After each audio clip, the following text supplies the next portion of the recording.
Graça e paz, bom dia, Deus abençoe a todos. Ainda estamos falando sobre oração, desta vez sobre um método de oração, uma metodologia para o desenvolvimento, o aprimoramento de uma vida de oração. É claro que quando estamos aflitos, desesperados, espontaneamente fazemos as nossas orações.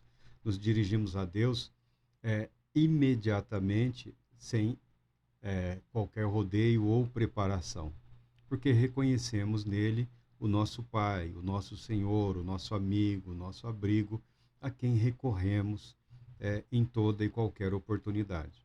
Então não há nada de errado nisso. Entretanto, existe a possibilidade para momentos outros em que nós podemos nos apropriar de certos princípios, de certas verdades, de certos fundamentos bíblicos para estruturarmos a nossa vida diária ou rotineira de oração.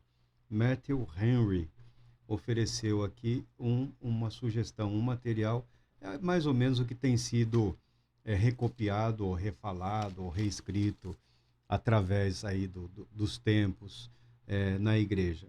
Originalidade não é propriamente a preocupação de muitos autores ou escritores. Por isso nós procuramos alguns um tanto quanto mais anteriores, por assim dizer, né? Quando a preocupação era o desenvolvimento de um método, de uma postura equilibrada, não a apresentação de uma perspectiva pessoal ou unilateral do que é a vida de oração.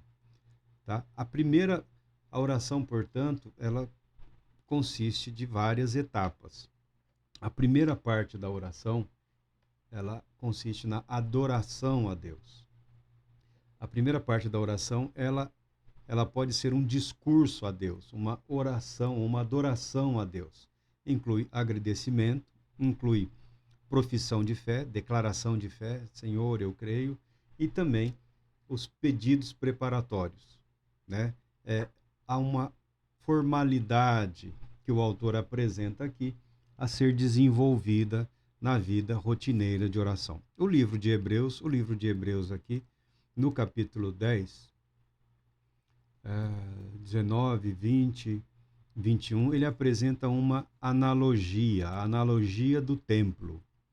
Vamos ler. Sendo assim, irmãos, temos plena confiança para entrar no Santo dos Santos, mediante o sangue de Jesus, por um novo e vivo caminho que ele nos descortinou por intermédio do véu, isto é, do seu próprio sangue, e tendo um magnífico sacerdote sobre a casa de Deus. Portanto, acheguemo-nos a Deus com um coração sincero e com absoluta certeza de fé, tendo os corações aspergidos para nos purificar de uma consciência culpada e os nossos corpos lavados com água pura.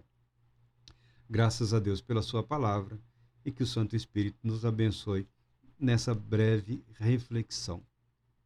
O escritor de Hebreus aqui apresenta uma exortação, um estímulo, uma garantia, e ele orienta o povo a que se aproxime de Deus em oração. E ele faz uso da analogia do templo, lembrando que o Santo dos Santos era uma área restrita, ultra restrita, onde somente o sumo sacerdote ingressava uma vez por ano para oferecer sacrifícios por si mesmo e também pelo povo de Israel. Tá? Esse privilégio, essa responsabilidade, Jesus tomou sobre si. Não no santuário terrestre, mas no santuário celestial. Em Cristo Jesus, descortinou-se, porque havia uma cortina, um véu, separando o santo lugar do santo dos santos. O povo de Deus é chamado, convidado a assumir a responsabilidade sacerdotal, orando uns pelos outros, orando por toda a humanidade. Tá? Da mesma maneira que Cristo nos purificou, Jesus não só realizou a nossa redenção, a nossa purificação, a nossa santificação, para guardar-nos ou aguardar-nos nos céus.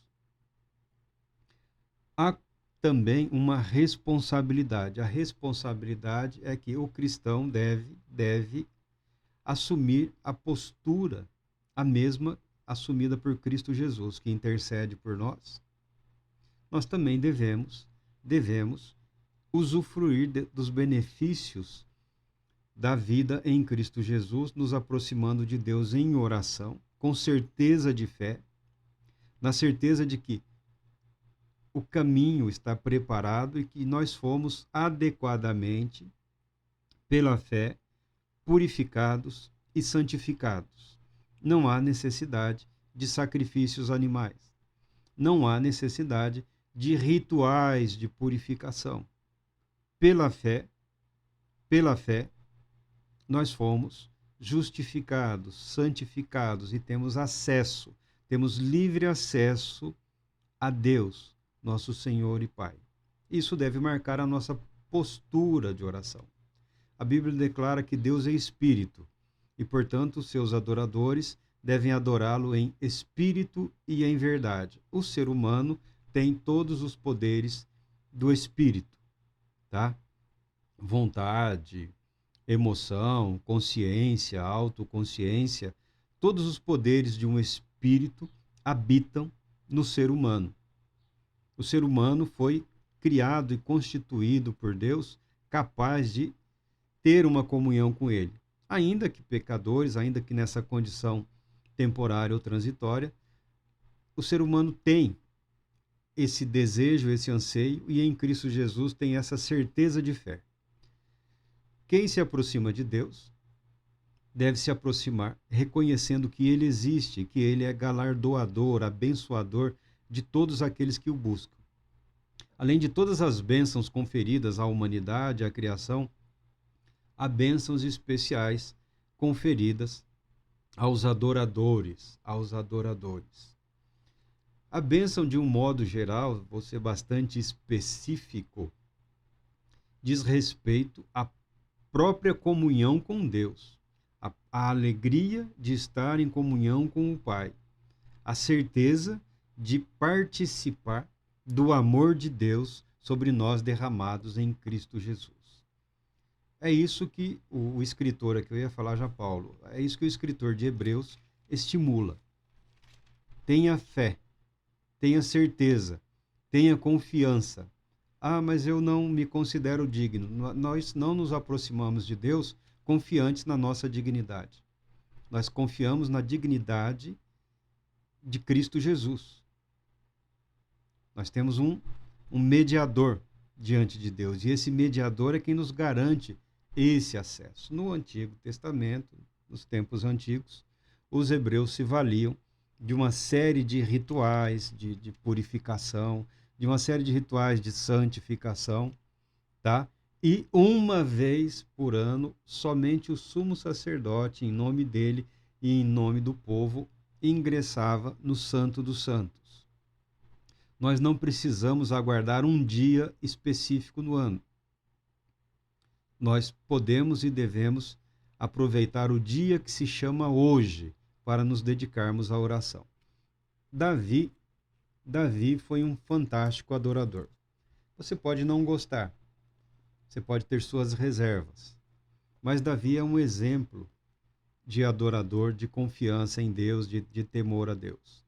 Um homem como qualquer um de nós, tá? Um homem que vivia a sua vidinha sossegado. Quando foi alcançado pela graça divina, foi lá santificado para ser rei, coisa na qual ele sequer estava pensando, e com a bênção, com a unção do sacerdote Samuel, ele também recebeu a inimizade do próprio rei, que a princípio quis ser seu amigo, mas depois se voltou contra Davi, e além do rei, uma série de outros perseguiram a Davi. A Bíblia declara: todos aqueles que querem viver piedosamente serão perseguidos, e Davi foi um desses. O maior rival, o maior adversário de Davi, nós descobrimos que foi o próprio Davi, mas ele perseverou em adorar a Deus, em confiar em Deus, em apresentar-se diante de Deus. O Salmo 25 é um acróstico de súplica. Acróstico, ele começa com as iniciais, cada versículo começa com uma inicial do alfabeto hebraico, Aleph, Bet, Gimel, Dalet, Re, e por assim adiante. Então foi elaborado, né? É uma oração que em algum momento ele fez, é uma oração que ele trabalhou, elaborou, transformou num acróstico, num louvor, inspirado pelo Espírito Santo, e ficou gravado, ficou registrado para nós hoje, como um exemplo, como um modelo. A espontaneidade não é vedada, a espontaneidade não é podada, mas a criação de um certo rigor, de um certo método, também é estimulado. Veja, a ti, Senhor, elevo o meu ser. Ele se apresenta. Em ti tenho confiado, ó meu Deus. Não permitas que eu seja humilhado, nem que meus inimigos escarneçam de mim. Ele se apresenta diante de Deus. Deus sabe que Davi confia nele, Deus sabe. Davi sabe que Deus sabe? Sabe. Mas é importante falarmos.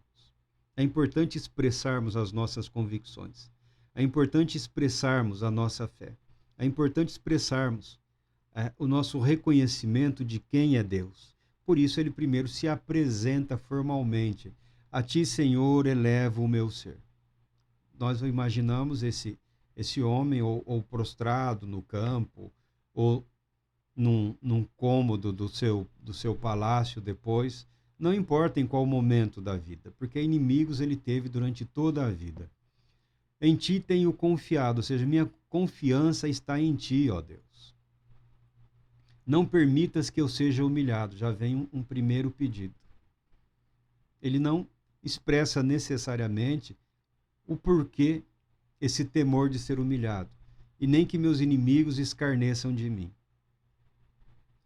Nenhum dos que acreditam em ti será decepcionado. Ele recorre à verdade das Escrituras. Todos os que acreditaram, que confiaram em Deus, não foram decepcionados, não experimentaram a decepção.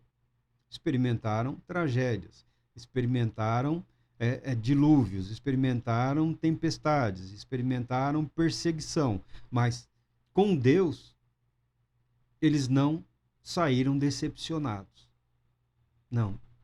Deus é santo, Deus é justo, Deus é bom, Deus sabe o que faz, e eu permaneço fiel a esse Deus. Envergonhados ficarão aqueles que sem motivo agem como traidores. A traição era algo que assombrava Davi. Não era só um medo, era um fato constante. Enquanto ele era perseguido por Saul, ele foi traído várias vezes. Ele não conseguiu lugar de repouso. Ele procurou abrigo entre os inimigos. Ele estava mais seguro entre os inimigos do que entre os do seu próprio povo, porque os do seu próprio povo estavam dispostos a entregá-lo ao rei Saul. E uma vez cumprida a promessa de Deus, Davi assumindo o trono aqui de Israel, ele passou a experimentar o risco de traições dos seus próprios amigos, daqueles que haviam permanecido ao seu lado, inclusive dos próprios filhos. Então ele apresenta a vida dele como ela era vivida por ele.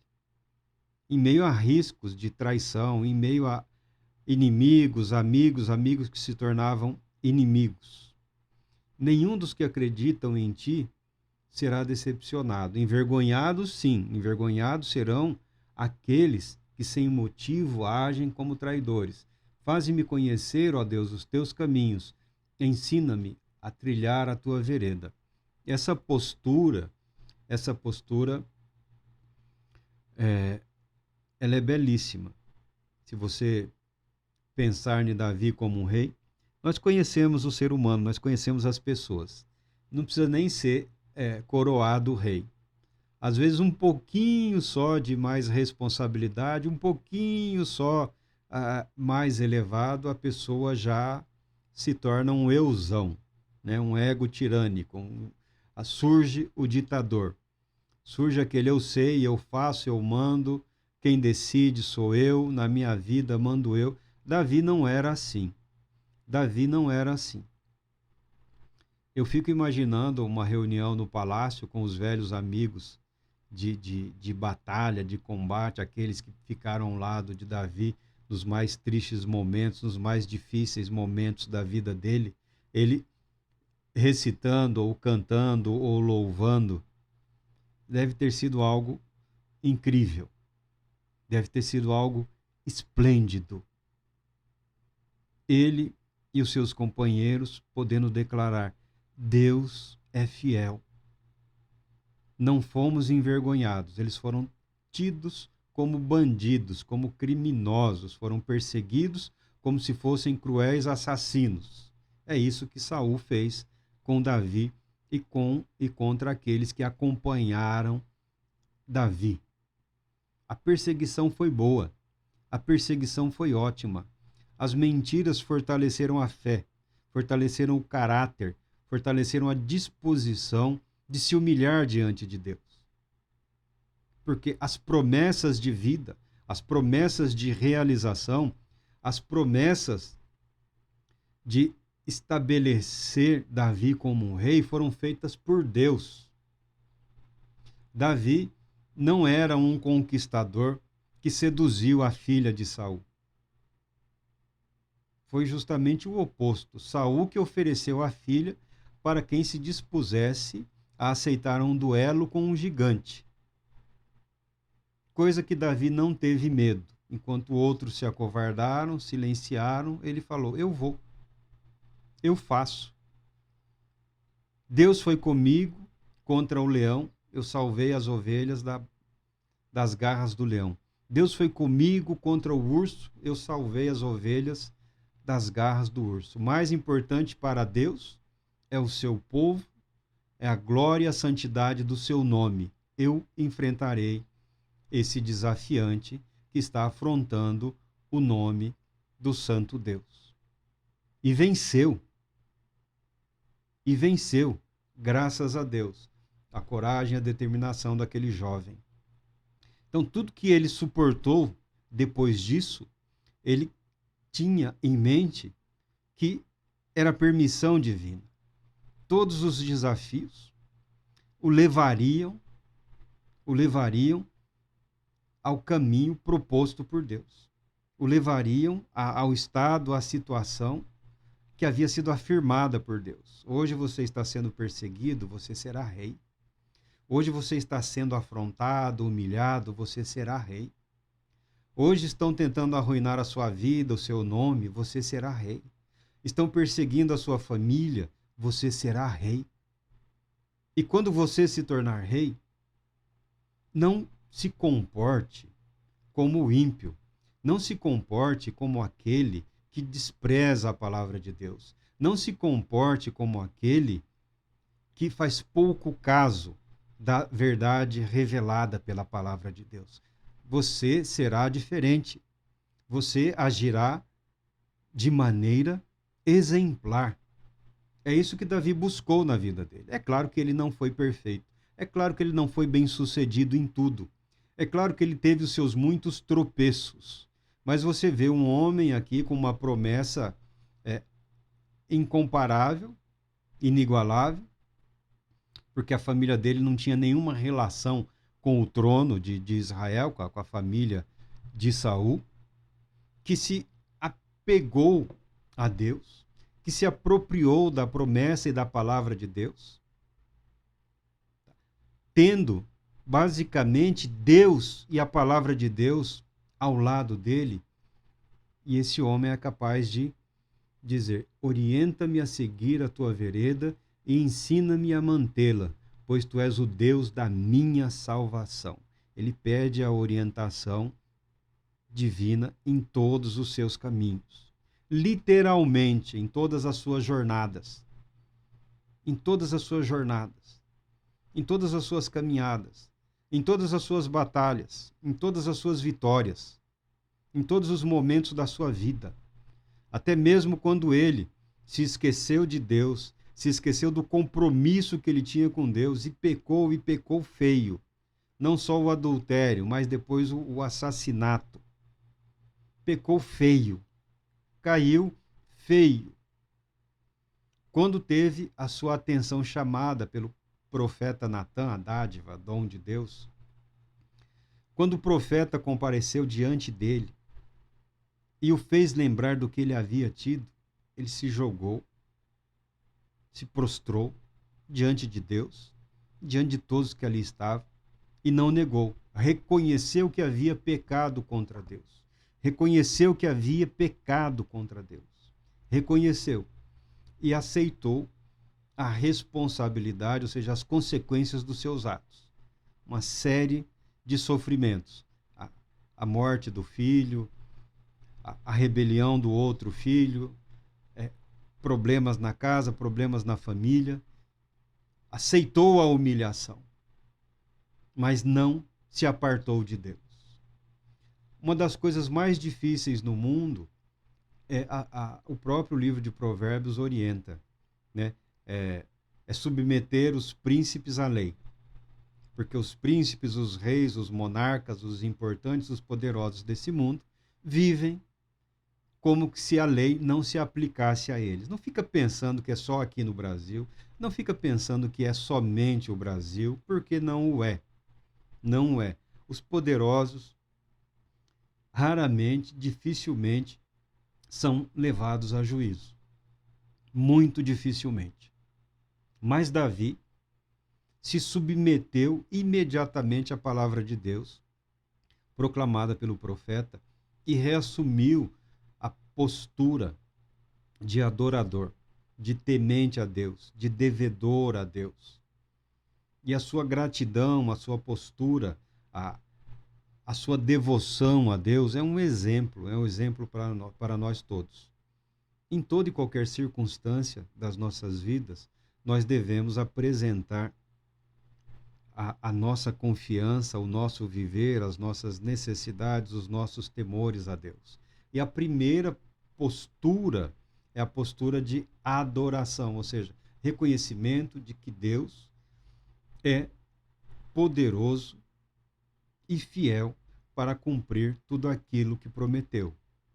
E nós somos criaturas dele.